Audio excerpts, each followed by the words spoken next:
The most dangerous lies aren't told by strangers. They're whispered by the people you trust enough to leave alone in your home. Now let me tell you who's talking to you today. Hello, buddies. My name is Franklin Moore. I'm 68 years old, and I've spent my whole life in southern Georgia, building everything I have with my own two hands. I own a trucking company, one that started with a single worn-out rig and a stubborn belief that hard work still means something in this country. What I'm about to share with you today is the most painful story I've ever lived through. It's a story about trust, about faith, and about how the quietest person in my home turned out to be the only one with the courage to tell me the truth. If you've ever trusted someone with your eyes closed, if you've ever believed you truly knew a person's heart, this story is going to hit you hard. Before I go any further, let me ask you something. If you've ever been betrayed in a way that shook your whole world, go ahead and leave a like on this video. It lets this old man know he's not alone. And if stories about real life, real mistakes, and real consequences matter to you, subscribe right now. I share these stories because holding them inside nearly broke me. Tell me in the comments where you're watching from and what time it is there. I read every single one. I was born and raised in a small Georgia town where folks know your business before you do. The kind of place where church bells ring loud on Sunday mornings and a man's reputation follows him everywhere he goes. My father was a long-haul trucker, a tough man, quiet, smelled like diesel and road dust. He'd pull out of the driveway before sunrise and come back weeks later worn down but proud because he'd kept food on the table. My mother held everything together. 5 kids, no complaints, just strong coffee, hot meals, and gospel songs playing while she worked. From them, I learned that work is sacred and family is everything. By the time I was 12 years old, I was riding shotgun with my father on short runs, learning how to secure freight, read maps, and look a man in the eye when you give your word. My father used to say, "Son, a man is only as good as his promise. Marriage is for life, and if you build a family, you protect it at all costs." I carried those words like scripture. When my father died suddenly on the road, I was barely 20. All he left me was debt and an old truck that was barely running. I could have walked away. I didn't. I fixed that rig piece by piece and hit the highways. Atlanta, Dallas, Chicago. Sleeping in the cab, eating cold food, missing holidays and birthdays, but the money came, slowly, honestly. 1 truck became 2, 2 became 5, 5 became a real company. I built it with sweat, long nights, and trust. And because I worked so hard, I believed my home was safe. I believed the people waiting for me were loyal. I believed the life I was building was solid. I didn't know that while I was out providing, someone inside my own house was quietly destroying everything I believed in. And the only person who saw it all was the one nobody ever listened to. Stay with me. Because what comes next changed my life forever. When I look back now, the scariest part isn't what was happening behind my back. It's how perfect everything looked while it was happening. From the outside, my life was the kind folks in town nodded at with respect. I had a steady marriage, a growing business, 2 kids who were polite, well-dressed, and did well in school. A house that stayed clean even when I was gone for weeks at a time. People used to say, "Franklin, you're blessed." And I believed them. My wife, Marion, fit that picture better than anyone. She came from a respected local family. Church-going folks, known names, the kind of family people trusted without asking questions. Marion was always well put together, soft-spoken in public, always smiling. Always talking about faith, prayer, and keeping the family together while I was out on the road. She was in church every time the doors were open. Sunday mornings, Wednesday nights, special events, prayer groups. If I called home from a payphone late at night, she'd say, "I'm heading back from church now. We prayed for you tonight." And I'd feel proud, thankful, lucky. We had 2 children, Caleb and Lena. I still remember holding them as babies, smelling that clean baby scent mixed with talcum powder. Every mile I drove, every sleepless night in that truck cab, I told myself it was worth it because of them. When I came home, the house always felt calm, dinner on the table, laundry folded, kids bathed and asleep. Marion would hug me like she missed me, and I never once doubted it, because why would I? I was gone a lot, that's the truth. Sometimes 15, sometimes 20 days straight. That's the price of building something from nothing, but I never drank, never cheated, never wasted money. Every mile was for my family. And while I was gone, Marion wasn't alone. She had help and support, and someone everyone trusted, Pastor Edwin Hale. He was the senior pastor at our church, baptized our kids, prayed over our meals, shook my hand firmly every Sunday I was home and looked me straight in the eye. Folks respected him deeply. He'd known Marion's family since she was a child. "Don't worry about a thing, Franklin," Marion would say. "Pastor Hale checks in on us while you're away. Make sure everything's okay." I remember thanking God for that man, actually thanking God. Looking back now, that still makes my stomach turn. As the business grew, I hired more drivers, bought more trucks, and spent even more time on the road. And that's when Marion said she needed help at home. "I can't do it all alone anymore," she told me. "The kids, the house, church work, it's too much." That's when Evelyn Brooks came into our lives. She was quiet, middle-aged, recently widowed, had tired eyes and gentle hands. She came recommended by someone in town who said she was honest and desperate for work. She didn't talk much, just nodded and said, "Yes, sir," and "Yes, ma'am." She cleaned, cooked, did laundry, never complained, never missed a day. Over time, she became almost invisible, just part of the house, someone you stepped around without really seeing. And that's exactly why she saw everything. But I didn't know that yet. Back then, I still believed I had the perfect life. A faithful wife, God-fearing leadership around my family, and a home that was safe while I was gone. If this part of the story feels familiar, if you've ever trusted a situation just because it looked right on the surface, stay with me. And if you haven't already, make sure you're subscribed. What comes next is where the truth starts cracking through the picture I believed in. Because while I was out chasing miles and deadlines, the real story was unfolding right inside my own house. I didn't notice it at first. Most men don't. When you're exhausted from the road, when your mind is always on schedules, fuel stops, and deadlines, you stop seeing the quiet details. You trust what feels familiar. You trust routine. That's how Evelyn Brooks stayed invisible for so long. She arrived early every morning, usually before the sun was fully up. Coffee would already be brewing by the time the kids came down. Floors were clean. Beds were made. The house stayed running whether I was home or gone. She spoke softly, rarely looked anyone in the eye for too long, always respectful. "Morning, Mr. Moore." "Yes, ma'am, Mrs. Moore." "No trouble at all." I treated her kindly, paid her on time, asked about her health now and then. But like most people, I never really looked at her. And that's the strange thing about homes. The person who cleans your mess ends up knowing your secrets. It started slow. Evelyn noticed things that didn't add up when I was away. Marion dressing differently on certain days. Not just church clothes, but nicer than usual. Perfume in the middle of the afternoon. Hair done carefully, even when she claimed she was just stepping out for prayer.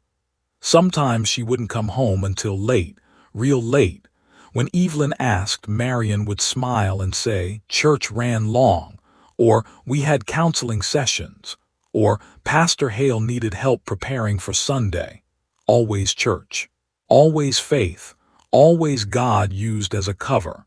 At first, Evelyn told herself it wasn't her place to question anything. She needed the job. She had kids of her own to feed, rent to pay. She cleaned what needed cleaning and kept her head down. But the signs kept stacking up. Cars pulling into the driveway after dark. The same car, leaving before sunrise. Low voices in the house when Evelyn stayed late. Laughter she never heard when I was home. A different laugh. Not the polite one Marion used around me. A softer one. An intimate one. Evelyn began to feel sick every time she stripped the bed. Every time she washed sheets she knew I hadn't slept in. Every time she folded clothes Marion wore to church. She prayed about it, cried about it, argued with herself about it. Maybe I'm imagining things. Maybe I'm wrong. Who am I to accuse anyone? But one morning she almost ran straight into the truth. She'd come in early, like always, through the back entrance. The door opened and a man was leaving. He turned his face away fast, but not fast enough. Evelyn froze. She knew that walk, that build, that voice. It wasn't a stranger. It was Pastor Edwin Hale, the same man who shook my hand, the same man who baptized my children, the same man who preached about fidelity and righteousness every Sunday. Evelyn stood there shaking, her heart pounding so hard she thought she might faint. She didn't say a word. She went back to her work, scrubbed floors with tears dropping into the water, washed dishes while her hands trembled. From that day on there was no doubt. She saw everything clearly now. The timing, the car, the lies, and she carried that truth alone for years. Because who was going to believe her? A quiet housekeeper versus a respected pastor and a well-known wife. So she stayed silent, not because she agreed, but because fear can gag even the most honest soul. And while I kept driving mile after mile believing my home was safe, the weight of my life's truth was crushing the one person who knew it all. She didn't want to be part of the lie anymore. And one morning, her conscience finally broke. That was the day my world began to collapse. I can still picture that morning like it's frozen in time. It was quiet, too quiet. No engines outside, no phone ringing. Just the low hum of the refrigerator and the weight of an ordinary day that didn't know it was about to destroy me. I wasn't scheduled to travel. First time in a long while. I was sitting at the kitchen table with a cup of coffee, enjoying the rare feeling of being home, when Evelyn Brooks walked in later than usual. She didn't greet me right away. She just stood there near the doorway, hands clasped tight in front of her, eyes red and swollen like she'd been crying for hours. Her shoulders were shaking, and for a second I thought she might pass out. "Mr. Moore," she said, barely getting my name out. I looked up, confused. "Evelyn, you all right?" She swallowed hard, took a step closer, then another, like every step cost her something. "I can't do this no more," she whispered. "I've been carrying something for a long, long time." That's when my stomach tightened. "Carrying what?" I asked. "Sit down, Evelyn, you're scaring me." She didn't sit. She shook her head slowly, tears spilling down her face. "I've been keeping a secret for years. And every day I kept it, it felt like I was betraying you too." I laughed nervously, not because it was funny, but because my mind refused to go where my heart already was. "Evelyn," I said, trying to keep my voice steady, "what kind of secret are you talking about?" She took a deep breath, closed her eyes, and when she opened them again, there was a kind of pain in them I'd never seen before. "When you're out on the road, sir," she paused, her voice broke, "your wife don't sleep alone." The room tilted. I grabbed the edge of the table to keep myself upright. "What?" I whispered. "What are you saying?" She shook her head, crying now. "I didn't want to tell you. God knows I didn't, but I can't carry it no more. It's been eating me alive." I stood up so fast the chair scraped hard against the floor. "Who?" I demanded. Who are you talking about? She looked down at the floor, wouldn't meet my eyes. Mr. Moore, the man, he ain't a stranger. My heart started pounding so hard I could hear it in my ears. Look at me, I said. Tell me. She raised her head slowly, tears running freely now. It's Pastor Edwin Hale. I swear to you, in that moment my body shut down. My legs gave out, and I slid down against the cabinet, sitting on the kitchen floor like a child who didn't understand the world anymore. No, I muttered. That's not possible. You're mistaken. He's a man of God. She shook her head firmly this time. I wish I was, sir. I seen him too many times, heard him, watched him leave before sunrise. It's been going on for years. Years. That word crushed me. My wife, my pastor, my home, all tied together in a lie I'd never seen. I sat there staring at the floor, my coffee growing cold on the table, my life collapsing quietly around me. If this moment hurts just hearing it, I want you to know you're not alone. And if stories like this matter to you, real ones, told without hiding, make sure you're subscribed. Because this wasn't the end of the truth. It was only the beginning. Because once a lie is spoken out loud, it demands proof. And what I decided to do next would expose everything. Once the words were out in the open, there was no stuffing them back in. I didn't yell. I didn't break anything. I didn't run to confront anyone. I did something far worse. I started thinking clearly. Because I knew one thing for sure. If I accused my wife and a respected pastor without proof, I would lose. In a town like ours, reputation weighs more than truth. And my word alone wouldn't stand a chance against a man who preached every Sunday, and a woman everyone thought was devoted and pure. I looked at Evelyn and said quietly, if this is real, I need to see it with my own eyes. She nodded without hesitation. I'll help you, she said. I should have helped you years ago. That's when we made the plan. I told Marion that afternoon I had a long haul coming up. 5 days. Out of state. Same routine she'd heard 100 times before. I packed my bag, kissed her on the cheek, hugged the kids, and walked out the door like nothing was wrong. But I didn't leave town. I drove a few blocks away and stayed hidden, waiting. The waiting was torture. Every minute felt heavier than the last. My mind kept fighting itself. Maybe Evelyn was wrong. Maybe there was an explanation. Maybe I was about to destroy my own marriage over a misunderstanding. Around 10 that night, Evelyn's phone rang. She looked at me, her face pale. She left, she said. Dressed up, smelled like perfume. Said she was going to church. My heart sank. I followed from a distance, keeping my headlights low. When I saw her car turn down the side street behind the parsonage, my chest tightened so hard I thought I might pass out. I parked far enough away not to be seen and walked the rest of the way. The house was quiet. One upstairs light was on. I waited. Minutes passed. Then an hour. Finally, the back door opened. And there they were. Marion stepped out first, fixing her hair, smiling like she was leaving a place she belonged. Behind her came Pastor Edwin Hale, reaching for her hand, pulling her close. They kissed. Not a quick one, not a guilty one, a familiar one. My hands were shaking so badly I almost dropped my phone, but I forced myself to lift it. I took the pictures, one after another. Every second burned itself into my memory. That was the moment denial died. There was no confusion anymore. No doubt. No room for mercy. I wasn't watching a mistake. I was watching a double life.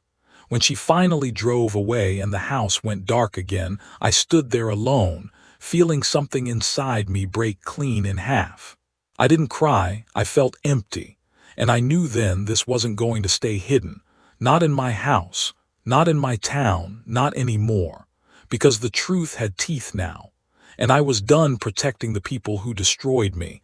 I went home before she did. I sat in the dark living room, the phone heavy in my hand, staring at those pictures like they might suddenly turn into something else. Like maybe if I looked long enough, the truth would change its mind. It didn't. When Marion finally walked through the door, she froze the second she saw me sitting there. "You're back early," she said, forcing a smile that didn't reach her eyes. "Where were you?" I asked calmly. "At home," she answered without hesitation. That was the moment I knew how deep the lie ran. I stood up, walked past her and placed the phone on the table. I didn't say a word. I just slid it toward her and tapped the screen. The color drained from her face as the first photo appeared, then the second, then the third. Her knees buckled and she grabbed the back of a chair to keep from falling. "Franklin, I can explain," she whispered. "Explain what?" I said, my voice shaking despite every effort to keep it steady. "Explain how long this has been going on. Explain how you look me in the eyes every day and lie." She broke down then, sobbing, hands covering her face. "How long?" I asked again. Louder, she hesitated. "How long?" I shouted. Her answer came out barely audible. "Before we got married." I felt something inside my chest collapse. Before the marriage.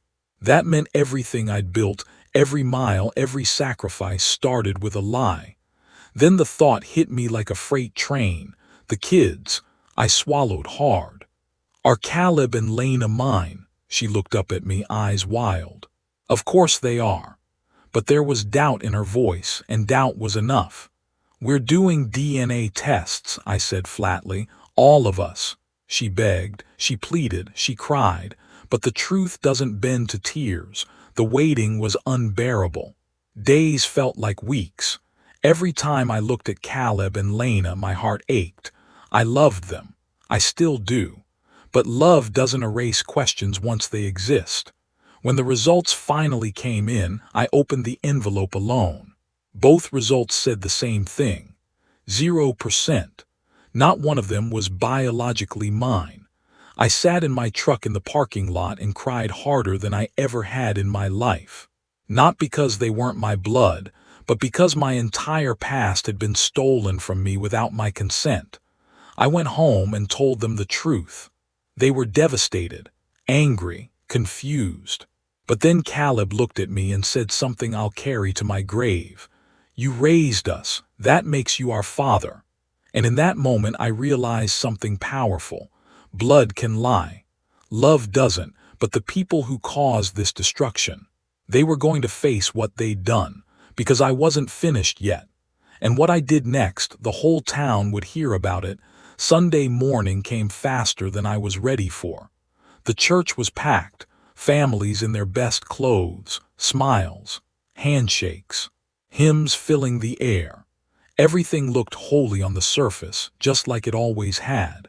I walked in late and stood in the back, my heart pounding so loud I thought people could hear it. Pastor Edwin Hale stood at the pulpit in his robes, preaching about faithfulness and truth. Every word felt like a slap to my face. When he said, "Marriage is sacred," something in me snapped. I walked straight down the aisle. People turned. Whispered, confused faces everywhere. I climbed the steps, took the microphone from his hand and faced the congregation. "This man," I said, pointing right at him, "has been sleeping with my wife for decades." Gasps, cries, chaos. He tried to deny it, tried to call me crazy. So I connected my phone to the church screen and showed them the pictures. Every lie exposed, every secret dragged into the light. When I said the children were his too, the room exploded. That was the end of his ministry, his title, his respect.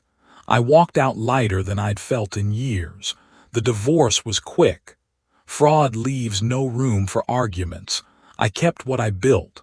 She walked away with nothing but the weight of her choices. The kids chose me. That mattered more than any DNA test ever could. Life got quiet after that. Painful quiet, empty house quiet, but the truth has a strange way of making room for peace. Evelyn stayed, not as help, as family, as the one person who never lied to me. Friendship grew into something steady and real. We married quietly, without show, without pretending. Today, I wake up knowing the truth, knowing who loves me, knowing who I am.